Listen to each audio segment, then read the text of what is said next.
Welcome, everyone, to the B2B Marketing Perspectives podcast. I'm Steve McDonald, your host. And today we have a very special guest on, Allie Collins, who's currently heads up marketing for Centime. And I'll let Allie tell you just a little bit about that because it's some of the stories of things that she's doing right now that are really relevant to us. But when Allie and I first got together, she lit up over the topic of thought leadership. And she wants to talk about the subject matter of how do we connect thought leadership to the actual product, right? To the services, to what we actually sell. And Allie's got a really good background in RevOps too, and data-driven, so that everything you're doing, thought leadership content all the way down, is always tied to performance. So Allie, hopefully I gave a good introduction there, but if there's anything else you want to tell us about kind of your point of view or your background before we dig in here, that would be great. Sure thing. So I have been in B2B SaaS marketing since before we even had that word for it, I think. So I got my start back in 2007 at a tech startup right out of college. And I sort of accidentally found my way into marketing and have been doing it ever since. So I started my career, spent the bulk of my early career at SmartVault, which is online document management and client portals for accountants. I was there for 11 years. And as you mentioned, I specialized in RevOps there. So definitely that informed a big part of my data-driven mindset when it comes to marketing and content marketing in particular. And then from there, I was at GoCo, which is an HR tech platform for small businesses. And, there I really got to flex my muscle around using thought leadership as part of a marketing strategy. And today I am, like you said, at Centime, which is cash management, all-in-one cash management. So AP, AR, cash flow forecasting, also for small businesses. We're targeting CFOs and small to mid-size companies. And yeah, that brings me here today. I'm excited to talk about all the ways that thought leadership plays such an important role in the marketing funnel and how to connect that to product and then ultimately to, like you said, to performance. So excited to be here. Thanks for having me. Well, good. Let's jump right in then. Here's the big question, right? How does thought leadership connect to product? But before that, what's just your point of view on why is thought leadership so important? Yeah. So, I think the key point of thought leadership, right, is that nobody wants to be pitched to. Nobody wants to hear a sales pitch. Nobody wants to start by solving problems that they don't even know that they have or being introduced to solutions before they really fully understand if they even have a problem or what the issue is to be resolved in the first place. So I meant to look up who to credit for this quote, but I've been thinking about it recently as something that I heard that for marketers in a modern marketing environment, instead of being the commercial, it's our job to be the show. Right. So if you were to compare it to like actually watching TV, right, I want to be Succession. I don't want to be the commercial that advertises on Succession anymore. So marketing, modern B2B marketing is all about, putting out really great thought leadership content that your users can relate to, that the market that you're targeting can really understand and wants to be part of a conversation that involves someone who represents them, right? Nobody wants to hear from somebody whose title is salesperson, marketing person, CEO. If I am for example, at Centime we target CFOs. If I'm a CFO, who do I want to hear from? I want to hear from other CFOs who are experiencing some of the same challenges. I want to be part of a conversation that's being had where I feel like my viewpoint is being represented and I'm able to learn from people who've been through some of the same experiences. So thought leadership to me is all about connecting the dots for your audience from, somebody who really understands, for creating those conversations, connecting the dots to, problems that they might have out there, and ultimately being that show, right? Being the really great content that people actually want, not the commercial that sits in between. So. Such a vivid and visual analogy, right? To be the show, not the commercial. commercials where you get up and you go to the bathroom, or Exactly. you mute it, you start talking, right? So in our previous conversations, you also said that none of these buyers are going out and they're not seeking products. They're not looking for products. They're looking for solutions, right? And Sure. solutions are offered up by people that have some credibility to provide that solution, right? So just love that overall. But you also had a really good description of what is thought leadership in an example form and how you tied it directly to the products that you're currently representing at Centime. And I just loved this story. So if you could get into that, that would be fantastic. Yeah, you bet. So incidentally, I started at Centime the Monday after Silicon Valley Bank failed. This was last March, so I'm relatively new in my role here at Centime. And I'm also new to marketing to CFOs. This is the first time that I've been directly in a company that targets finance professionals. So I entered this role at a time of complete chaos for CFOs inside of mid-sized businesses, right? Everyone's hearing that banks are failing, particularly SaaS companies were experiencing the pain of Silicon Valley Bank failing. They literally were in a moment of panic, not knowing whether their deposits were secure, whether they were going to be able to make payroll, right? And so at Centime, like I said, we offer cash management solutions. And when SVB happened, the first thought that we had here is this is going to be top of mind for CFOs. This is going to be the thing dominating it's dominating the news cycle for everyone, but especially for CFOs, right? So how can we tap into that anxiety that they're feeling, not to tap into it and make it worse, but be part of the conversation, give a voice to the conversation and represent that for CFOs. One of the things that I've always loved about working for tech startups is, having the opportunity to be really agile, react to whatever is going on in the market and create content around it really quickly. I don't have a massive legal compliance review process that I have to go through in order to put a webinar together.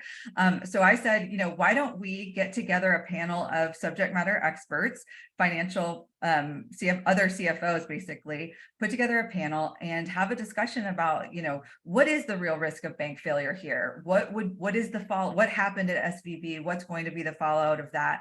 And what should CFOs be doing to mitigate that risk? So we assembled this panel and we had an incredible turnout. We're a very new marketing organization. I'm one of the first marketing hires here. And we were able to get, over 600 people to come be part of that conversation and listen to our panel talk about what the challenges were and what to do about it. So I think I mentioned to you that, one thing that I really recommend and that we saw be really successful in this particular webinar is not just having people who represent your viewpoint, which is that bank failure for us, the viewpoint was that bank failure is definitely a risk that CFOs should put controls around, and they should be looking to diversify their cash. And we have solutions to help them solve that. But we also introduced a panelist who had sort of an opposing viewpoint of, bank failures don't happen that often. You don't really have to worry about it. It's not something that's hugely important to me. So I'm just sort of hedging and assuming that we can solve this problem ourselves. So I think that in order to create really authentic conversations, you should have all different viewpoints represented. So that was one of the things that made this particular conversation really successful, is that we had a CFO who was basically saying, no, not a big deal to me, right? And it created some room for really building trust with the audience and showing them, look, we're not here to pitch you on a product. We're here to open up the doors to a really fun conversation that you can take out of it what you want. And so we had that webinar. It was hugely successful. We got really strong responses in our surveys. Everybody thought it was a great session. They especially enjoyed the banter and the back and forth of opposing viewpoints. So that was great. But ultimately, I think everybody was going, well, how do we tie this back to what we're selling in terms of Centime's product, right? So it's really important if you can get a conversation going and tie it back to what's happening in the market and current events.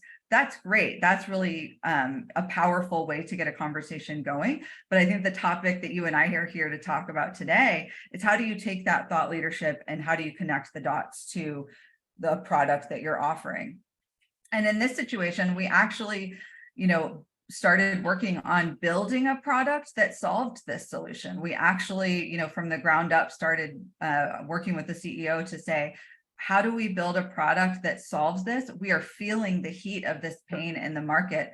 The thought leaders are telling us that it's a concern, and the audience is telling us that it's a concern. So we then went and did some market research. We did a massive survey and found that, yes, this is a major pain point for CFOs. Executive leadership is worried about it. So we need to create products to support this.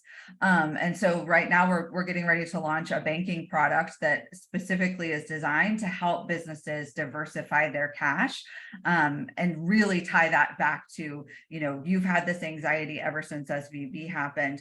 We have a product that is built to solve that. So in this particular case, it was really all about saying, let's start the conversation and see where it takes us. And then we can build product to support that down the line. And that's exactly what we're doing. So you did the show, you weren't the commercial, right? There you go. Ultimately, you were the show.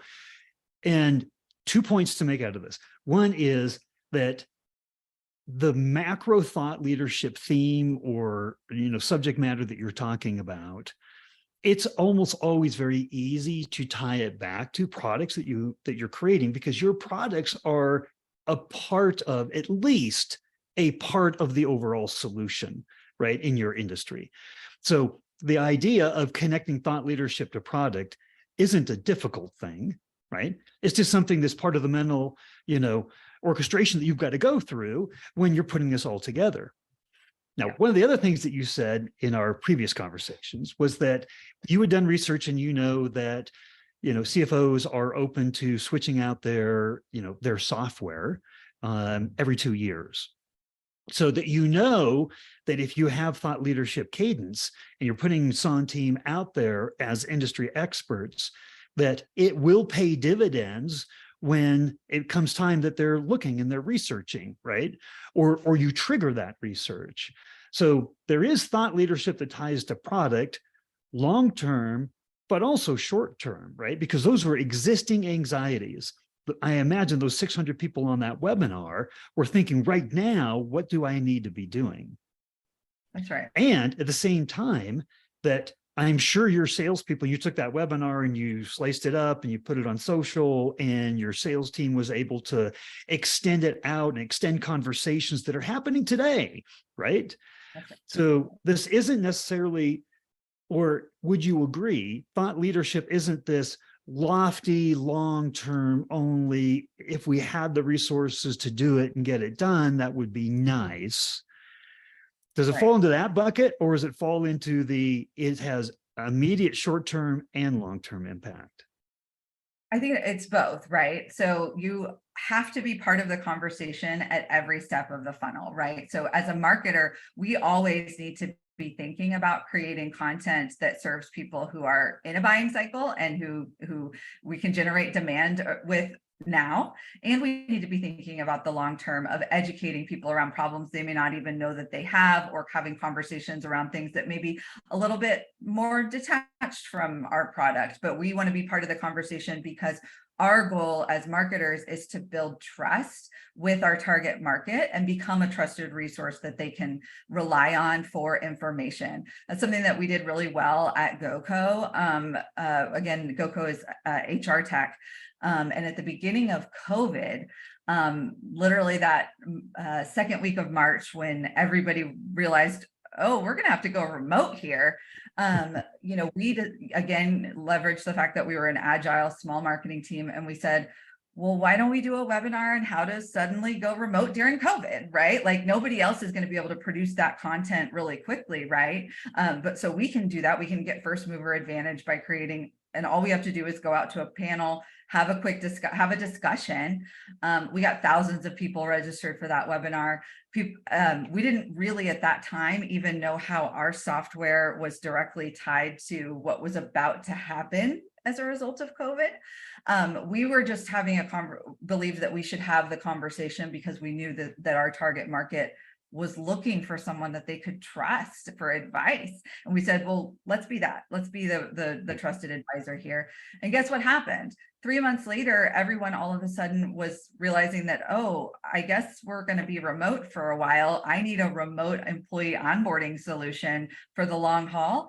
And all of a sudden, those people who came to our webinar just 3 months prior were in-market buyers for remote employee onboarding software. And they knew us as a trusted brand who was putting out content quickly and responding rapidly to changes in the market. And so the tie-in to our product, it only took 3 months to do that education around positioning ourselves as experts, thought leaders on these topics, and then to connect the dots to, oh, and by the way, you really should be solving these problems because now all of a sudden we're remote. So I think it's about, like so yes, to your point, it's important to think about thought leadership as a demand gen play that can have, short-term lead gen opportunities, but it's also important, I think, to always be thinking about how can you just position yourself as a trusted advisor to your target market, and when they're ready to buy, be ready with the type of content that will get them there, and constantly be nurturing them with that. So. And that's, your sales department, they're constantly, whether they're reaching out to buyers that may not be completely in the market right now, your SDRs, your BDRs, right? Or your sales team because the B2B cycle can be very, very long. So we're trying to keep things moving. And this is the perfect kind of fodder, right? This is the perfect kind of content to be sharing in snippets and establishing all along the way, when you're on the phone, you're sharing a social, post, when you're sending out an email sequence, all of these are things that keep conversations alive. What doesn't keep conversations alive is a commercial, right?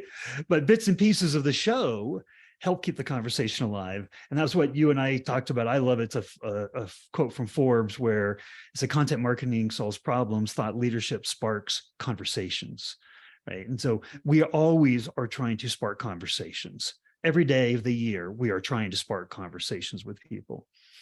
But one other area that we talked about just right before we hit the record button was that the impact on the actual perceived value and actual value of the product itself because of thought leadership. Could you tell us just a little bit about your thoughts there? Yeah, I think it ties very closely into, what I was saying about positioning your brand as a trusted advisor. If you can demonstrate that you are credible when it comes to topics that your audience cares about, you've already got a leg up when you start talking about solutions and products, that you have established that credibility, you've established that trust, you've established your expertise around these areas. And ideally, I think, one of the key parts of this is getting buy-in with the rest of your company, specifically the sales team, to help them understand why they need to be subject matter experts on these areas and why they need to understand how important thought leadership content is, so that in every interaction, they are demonstrating themselves as subject matter experts on these topics, and the conversations that they have feel more like the show than the commercial, right? Even if they are talking about specific product solutions, that it feels like you're having a discussion around solving problems, not a discussion around, buy my software, right? So I think it's really important that culture of being thought leaders, it's disseminated across the business, that by osmosis, we're all thinking of ourselves as experts in these, in the topics that our clients care about. And it makes perfect sense, right? We're going to buy from people we trust. We're going to buy from people we think know more about what we need than even we do. Here's an analogy. We recently bought a German Shepherd puppy, right? And there was a number of places that we could have gone. And I should show you the picture, very, very cute. But the place that we ended up was more expensive than others, but every single time we talked to the breeder, she knew so much about the history of the breed. She imported her puppies from Europe and why, and that's where the breed emanated. She was part of the National Association, right? She knew everything. And so she built trust. So therefore we thought she's going to know how to get, source, and have the best puppies, right? And so it just put us at ease. The risk of buying a dog that wasn't bred properly, like they have hip dysplasia and all kinds of different things, like it reduced the risk for our buy, right? And we ended up paying more for a dog through her because she was an expert and she could talk the talk and walk the walk. So that's what we're talking about here, right? In the end.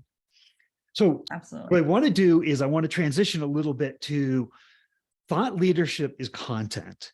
And content is what we do as marketers, right? It's the fuel, it's the oxygen, whatever. For all demand gen requires content.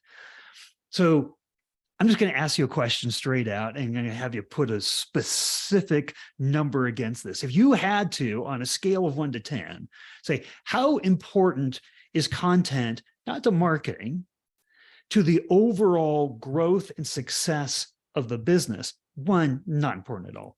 10, it's vital. Content is vital to the success of the business. Where would you put it on that scale?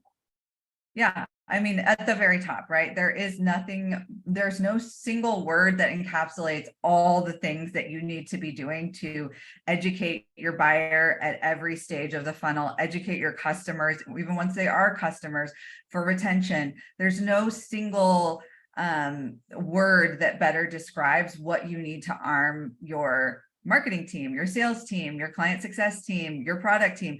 Everyone needs to be bought in on content. There's no, when it comes to my marketing budget in particular, there's no area that I'm investing more than content. It's everything. It fuels everything that you do. It's what guides those conversations. It's the fuel that drives everything.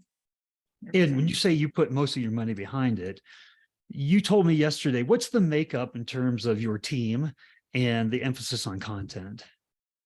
Yeah, so I have a very brand new team. We've all just started since March. So the majority of us are, less than 6 months in here.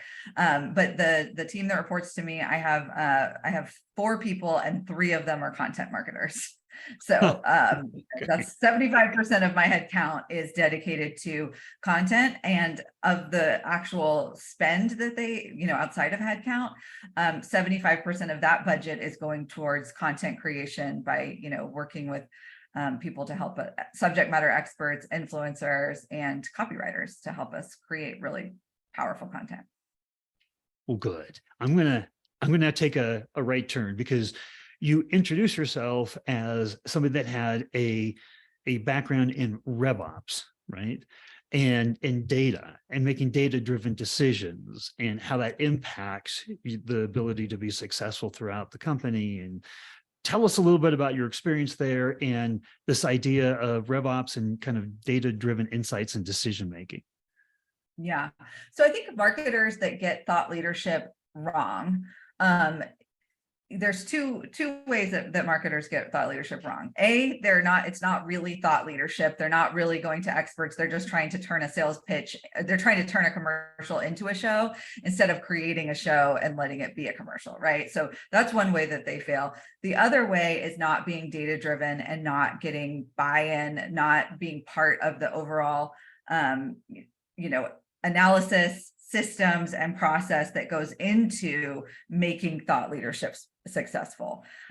So to me, RevOps, being a strong CMO, is all of, like, you really need to upskill in the area of RevOps. You really need to get deep in understanding the data, understanding how your thought leadership content is influencing your marketing funnel, and you need to report on that data constantly. And you need to be a really good salesperson to the rest of your leadership team, and particularly to sales, as to what influence that content is having on your buying cycle. So if you create a bunch of thought leadership and you drive a bunch of eyeballs to it, and you never demonstrate, you never connect the dots for the other leaders in your company, for your board, for your sales team, as to how that thought leadership is impacting that funnel, all the data points in which, you know, we have tons of data on how that content influences the buying cycle, how you're, you know,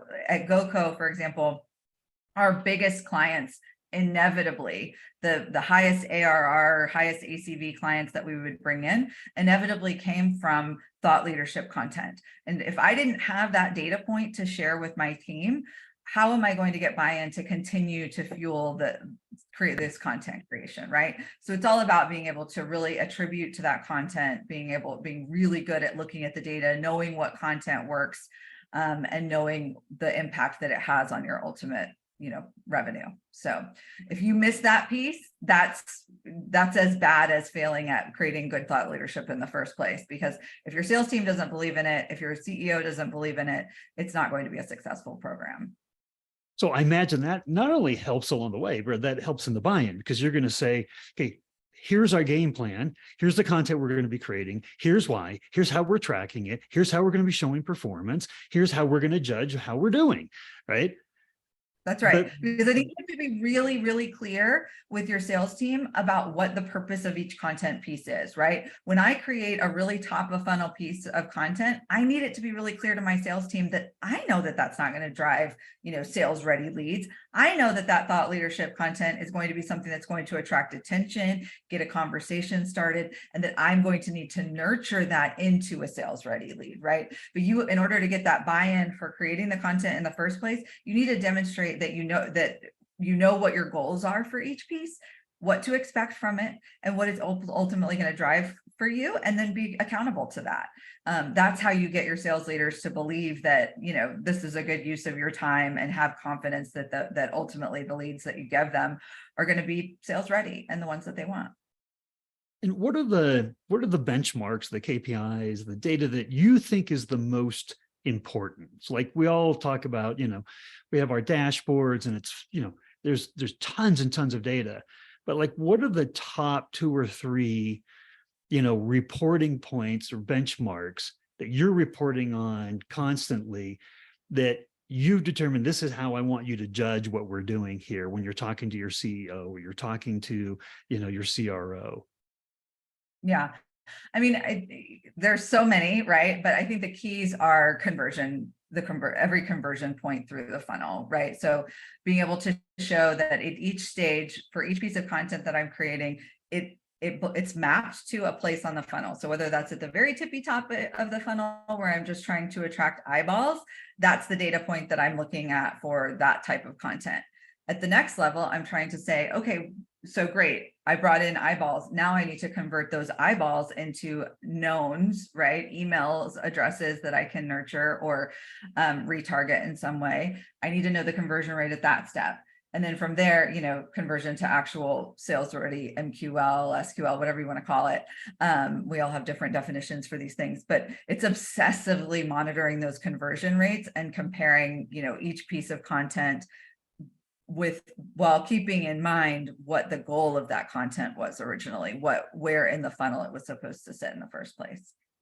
And, you know, we did a podcast about a month ago called The Power of 1%. And it talked exactly about what you're talking about here, those conversion rates and the percentage that things happen. So like at the top of the funnel, you know, even looking at like a 1% increase in, say, click-through rates, right, on your email campaigns or your ad campaigns. And if you can get just a 1% increase, what that does to the rest of the funnel, right? And looking at those conversions, those numbers all the way through, it has a tremendous impact.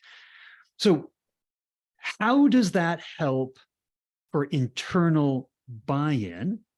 And there's always this, you know, conversation about marketing and sales enablement and, you know, really working together as a team versus isolated teams that just have a baton, you know, handoff. What does this data mean to that internal relationship and then overall success? It's everything, right? So, we as marketers need to constantly be processing data that we get as feedback from the sales team in terms of when we pass over a lead, we need to constantly be obsessing over, well, what's happening with that lead? Where does it go in the funnel? What's the feedback from the sales team? What data can I find on, the conversion rates once I've handed it to sales? That's really important. And we need to use that to drive our future decision making in terms of, what marketing programs to continue running, which content to continue creating versus what we eliminate. But I think, the key thing when it comes to sales and marketing alignment on these topics is really putting a lot of the power in the hands of the sales leadership to define what it is that they want from marketing in terms of, for example, when it comes to lead scoring. I always tell my sales leaders, you tell me what the score is for a content piece that looks like this. You tell me what it is that you want to get out of this. I can tell you, I created this piece of content mostly just to attract eyeballs. I didn't create this content piece thinking that it would turn into sales ready leads. So you tell me, is that a score of 1 or is that a score of 10? It's up to you, right? But giving that power to the sales leader, giving them a voice in what happens with the leads once we generate them from content is so critical, right? And getting their buy-in, getting them to believe that, what we're creating is aligned to what they're trying to do, and not trying to say, like, just because we generated a name, just because we got somebody's email address or phone number, that's automatically a sales ready lead. We have to be very careful about acknowledging that there's different levels of different temperatures of leads, and letting them really define what the temperature is that's right for them. I think that's a really important feedback loop. Well, I have to tell you, I think we could go on for a long time here, but I do want to ask you to kind of sum this up for us, right? So the title of this was How to Connect Thought Leadership to Product. And now you've actually just helped us connect from kind of a RevOps perspective, the data to show the performance and how you track and how you target content at all levels. But if there was one thing that you wanted to kind of summarize this with and leave us with, what would you say? Yeah, I mean, I think the big takeaway is that thought leadership is critical, but it's also really critical to think about where in the funnel your thought leadership content sits, and be really smart and be really data driven in terms of how you use that thought leadership content. So being aware that some thought leadership content is going to be very top of funnel, and it's not going to have a linear, clear path directly to your product and your sales team, right? It's okay to create that type of content, but you need to be really clear about what that's for and what you're trying to do with that content. It's also okay to create things that feel a little bit more like a commercial than a show, because you need to do that for your sales team too. You need to be ready to give sales already leads, things like that, but be really clear at every stage what the purpose of the thought leadership is that you're doing, and be really honest about where that sits in your funnel. So I think that's really critical, because like I said, I started out an SVB webinar as a way to attract eyeballs. It just so happened that we were able ultimately to connect that to our product down the line. But we were honest at the outset when we were creating that this was something where we're really just trying to tap into a conversation that our audience is having, and how important that is. So yeah. And there's a balance between, because I love the commercial versus the show analogy, but there's absolutely a time for commercial, right? I mean, we're selling, everything that we do in marketing has to be attributed to revenue, has to be attributed to sales.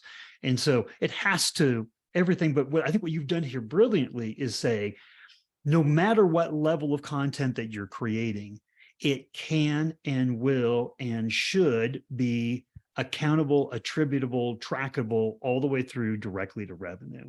So nothing that you've talked about here is a wannabe, nice to be, right? It's all because you have a mind on the end goal, which is revenue for the company. Is that exactly a good way? Okay, great. Well, if Allie, somebody listening here wanted to get a hold of you, Would LinkedIn be a great way to do that? We could put links in all the content that comes out here. Absolutely. Please connect with me on LinkedIn. I'd love to get a conversation going. So yeah, Allie Collins on LinkedIn, put me in there. Love to connect with you. It's perfect. All right. Well, thank you for coming on. We really appreciate it. Yeah. Thanks, Steve. It was wonderful. Thanks for having me.